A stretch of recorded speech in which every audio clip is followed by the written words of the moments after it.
Chaka, first, thank you so much for doing this interview. And welcome, of course, back to Toronto. You've been here before. What does Toronto mean for you performing here? You've performed at Yonge Dundas Square a few years ago. I mean, you've been here back in the day. Yeah. What's it mean to you being here? Well, it's one of my favorite all-time places in the world. That's one of the things it means. I love the audiences here.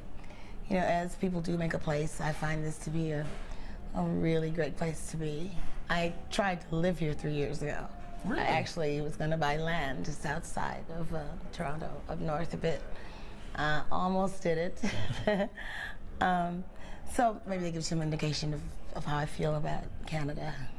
Being part, of course, of the Jazz Festival, and you're performing as we speak, Kool Haus, 8 p.m. What does being part of the Jazz Festival also mean for you? Because, I mean, your roots are so many different styles of music, but jazz is also in particular something very important for you. Well, I do doubt that we'll be doing just totally jazz. You know, they say jazz festivals all the time. Yep. There was a time when that really did hold true, a long, long time ago, but now it's, people want to mix. I love any opportunity that I can get to do jazz. That's my core music, and so whenever I can do jazz, I'm really, really happy to do it.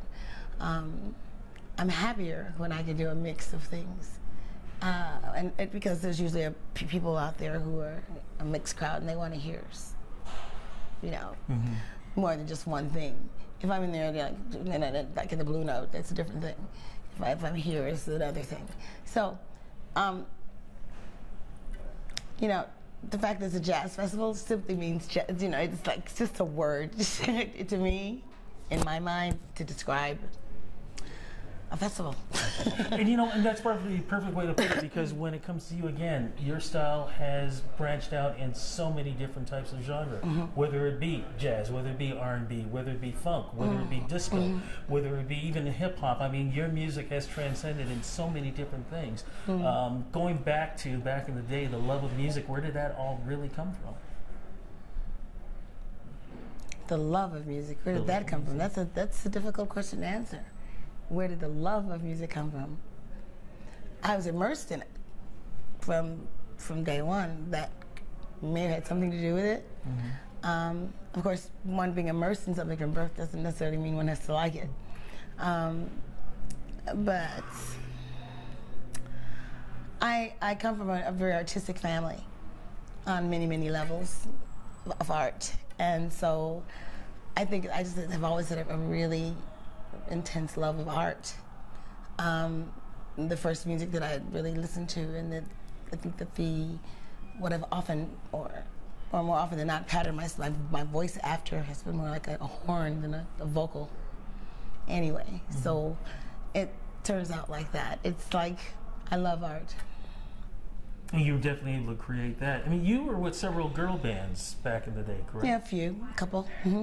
When did you actually hook up with Rufus? When did that all? Well, after the girl bands, for sure. The girl bands were the little bands we had. You know, we did talent show competitions. You know, during school, after school, and stuff like that.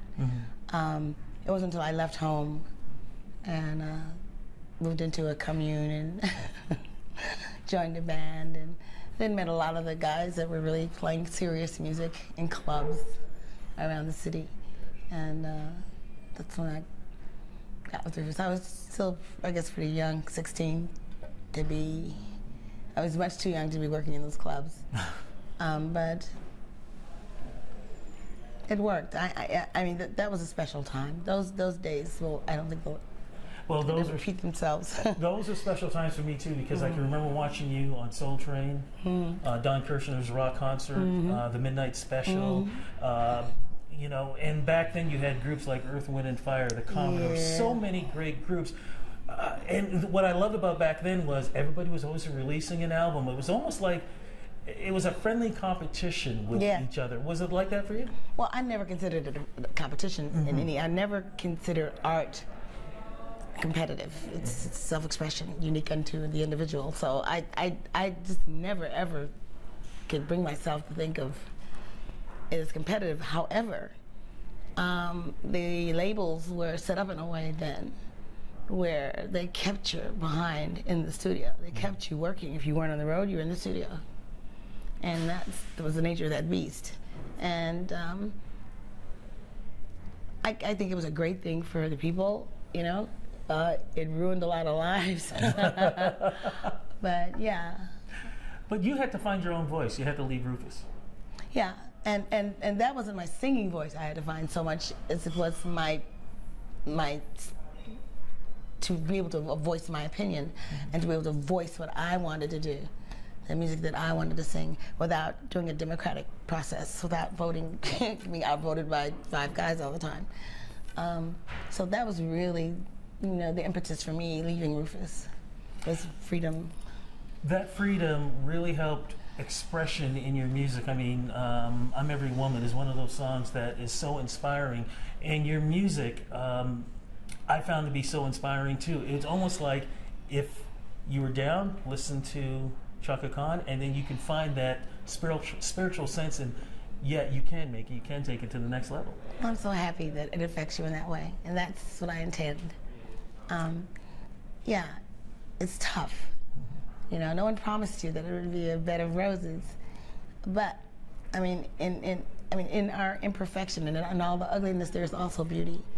You know, and there's a way, and that's where I live. That's where I live. That's my philosophy, and it's sort of, I guess, it comes with the music. I'm glad that you get it. But do you think we're losing out on those special songs that you have performed? Sweet Thing, of course, my all-time favorite. Well, you shan't. I'll be singing it. But are we losing that there sense? There are a lot of good songs, yeah. And I've started now putting back into the act. Oh, nice. Absolutely. A lot of the Rufus stuff that I wrote when I was writing a lot, or song, what else? A lot of the good songs that I've written that have really heavy messages that were not here.